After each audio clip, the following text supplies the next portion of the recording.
Shane, after a game like that, what's the review like? Do you go over it with a fine-tooth comb, or you try and start with a clean slate? I just started to forget about it.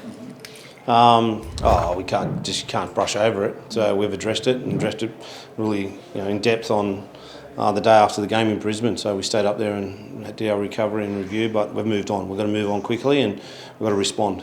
This is a perfect time to have a quick turnaround? Yeah, it is definitely. Sometimes you'd like to, get a couple of extra days of training in there, and then you're still thinking about last week. So it's a good opportunity for us to jump straight back into it. And the Sharks are in the same position. On that, I was going to say, Sharks on the back of 2 losses. Is this a good time to kind of find form? I don't know if it's a good time.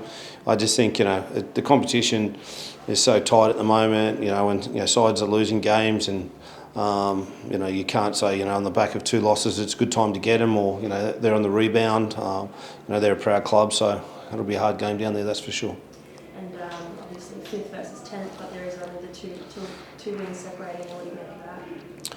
Yeah, well, it's an important part of the year that, you've got to string wins together, especially we do. We started that, we won 2 and lost 1 badly, so we need to continue along that journey and need to put back-to-back wins in, and we just need to start winning again and put in a good performance. If we put in a good performance, we give ourselves a chance. It's a bit of extra feeling for you in this one. Obviously, you haven't got one over your former club yet, but and the club hasn't done it for 9 straight. Yeah, well, it's more about the club. It's not about me. I don't go out there and play, so we want to go there and win. It's a local derby, so it's really important for us. When you're home, sort of around the Shire, do people mention it to you? Do you play the Sharks this weekend? Or I think everyone knows when it's on. At the start of the year, so it's a Thursday night, so it's a bit different. But as I said, we just got to win. It doesn't matter if it's against the Sharks, wherever it is. We just got to go there and play well. What's the message to Tyrell this weekend coming back into the side?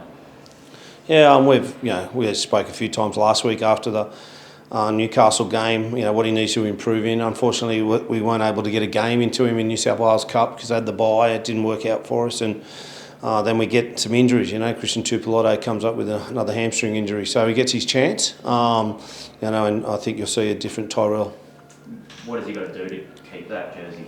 We've just got to, make those big moments, make his tackle, score the tries that he's in the team for. It's not a long job description, but it's definitely an important one to score tries and save tries, as I said. So he knows what he's got to do. Sully's 150th as well. Expecting a big one from him. He actually hasn't scored yet this year. Is that a bit of a concern that he hasn't crossed the line? Yeah, it is. I think Moses is, once again, he's been one of our better players in yardage, definitely bringing the ball off the try line, but we need to get him some early ball and so what he can do up the other end of the field as well. Any word on CT, the other hamstring, is it just precaution? Or? No, he's got a slight tear to his other hamstring, so that's definitely not ideal, that's for sure. So we need to get to the bottom of it. It's a tricky one, coming back from hamstring injuries and then you do the other leg. So, our medical department are all over it at the moment. Is that issues with the hamstring something the club knew about, and did that play any role in extending him for just the 12 months?